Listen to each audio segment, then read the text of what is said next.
Hello, audience. Mm. Hi, I'm Sherry Street, and tonight I'm going to talk to you about composting. When I was a little girl, I would go stay with my grandmother in the summers for weeks at a time, and her next door neighbor, Yvonne, was an avid gardener.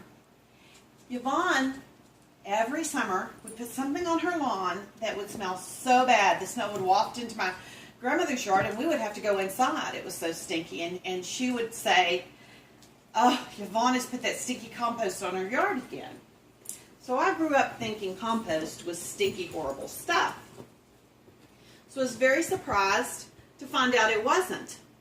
I am a master gardener, a master naturalist, master composter, and a backyard gardener just like all of you. And I use compost all of the time. Compost is nature's fertilizer. What it really is decomposing, decaying organic matter. And the reason we want to use compost in our gardening, on our lawns, in our gardens, vegetable gardens, or flower gardens, is that compost enriches the soil, it aerates the roots, and that's really good for the roots, and it collects under the soil, acts as a sponge, so that when it rains, it holds the water there, feeding the roots for long after, saving our water bill as well. And also because it leaches minerals as it decays, which is nature's fertilizer. It leaches these minerals into our soil. So we want to make sure and use compost whether we buy it or whether we make it. I like to make my compost. And here's why.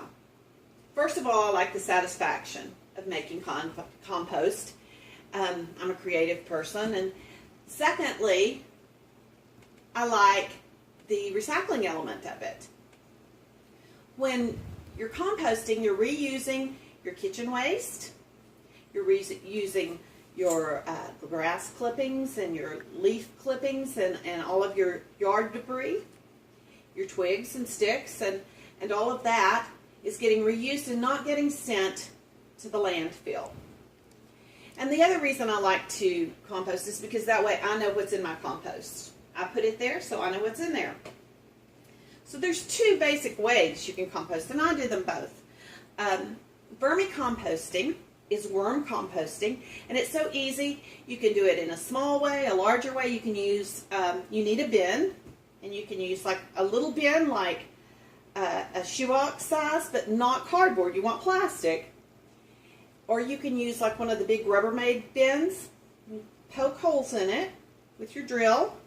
And in a big Rubbermaid, you probably want 20 holes on the sides. You'll want holes in the top as well because it must have a lid on it. You don't want the holes to be too big because you don't want the worms to come out. So inside, you'll put strips of newspaper and you'll spray it with a little water spray gun and get it wet. And then you'll put your worms in. The worms need to be red wigglers. According to Mary Appleoff, who wrote Worms Eat My Garbage, which is the Bible for vermicomposters, red wigglers are the best worms to use. They're a domestic worm as opposed to your worms that you find in your garden, which just don't live in captivity. Red wigglers live and they reproduce and they eat their body's weight in garbage, and they're wonderful. So this is what you want to use. You feed the red wigglers your kitchen scraps. They like fruits and vegetables mainly.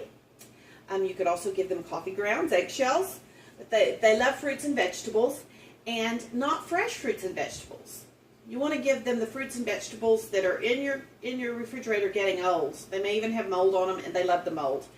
But banana peels. They like the peels off of potatoes. They like cantaloupe rinds. They like old beans and broccoli and anything you've got. Just toss it in there. Don't throw it out. Toss it in there and they will eat it. If the compost gets a little wet or if it seems a little moist in there, add some more strips of paper over the weeks.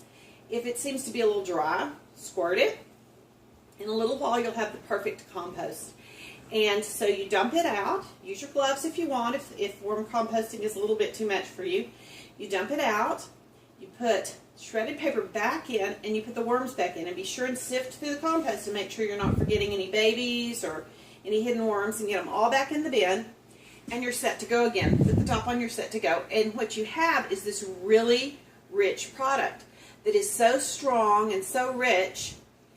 It's incredible. You don't have a lot of it like you do with outside bin composting, but you have plenty because you'll probably want to cut it into other soil or into the compost that you've made outside of your bin because it's just that rich.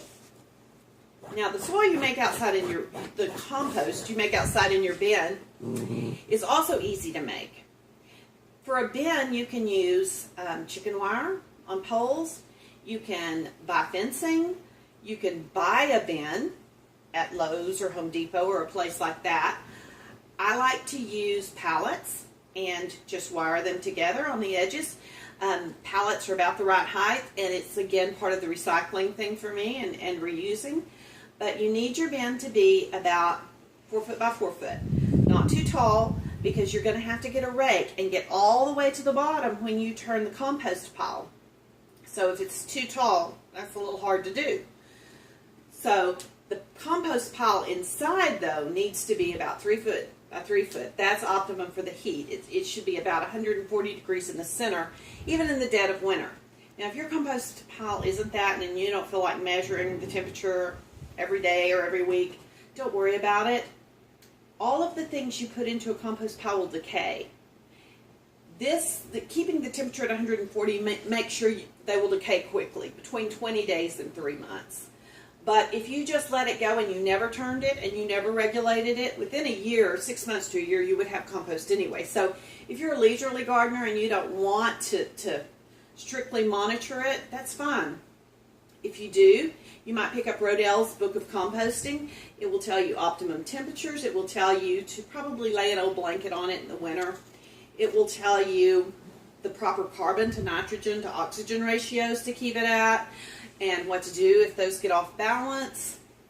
And if you like that precision, be sure to buy that book, because that is the Bible for outdoor bin composters. But if you just prefer to leisurely compost, then you can go out there and turn it every once in a while, every week, every month, however often you want, rather than on Rodell's schedule. And you'll still get a good quality product that you can put on your gardens and on your lawn, and it will do wonderful things, and I promise you, it won't smell. Good compost does not smell. What you don't want to put in your compost pile is any protein or any manure products. On the bottom, you're going to put sticks and cardboard and paper, the bottom layer, and it should be about 6 inches high. It can be higher, it's up to you. And then the next 6 inches, at least 6 inches, should be waste from the kitchen. All the products we were talking about putting in with the worms, those products. Lettuce and broccoli and all of that. And then the last part should be grass trimmings and clippings from leaves and things like that you've done in the yard. You can borrow that stuff from your neighbor if you want. They bag it up and put it on the corner. I've been known to go and ask for it, so feel free. And then the same thing. If you turn it ever so often. If it seems too moist, throw in more paper. If it seems too dry, get the garden hose and squirt it down a little bit and get it moist, and just keep turning. And it won't be long until you have a nice product. If you keep put protein in it, you will attract vermin. You will attract rats. You will attract biting flies, so you don't want to do that. And manure, although there are great manure compost products on the market, we don't want to use it in our backyard, because we don't want any manure from an animal that eats protein. That includes humans, dogs, cats, and those carry all kinds of pathogens and bad bacteria, and we don't even want to touch it. So let's stay away from those two things. But anything else, and I know I've had one girl rebut me on this when I gave this speech before, and tell me that her grandfather on the farm uses manure. Well, he probably uses cow, horse, sheep, any kind of manure of a grass-fed or vegetarian animal is fine. So if you have access to that, it really will add something to your compost, and it'll be great. But in the backyard, we don't usually have access to cows, and so let's stay away from the manure.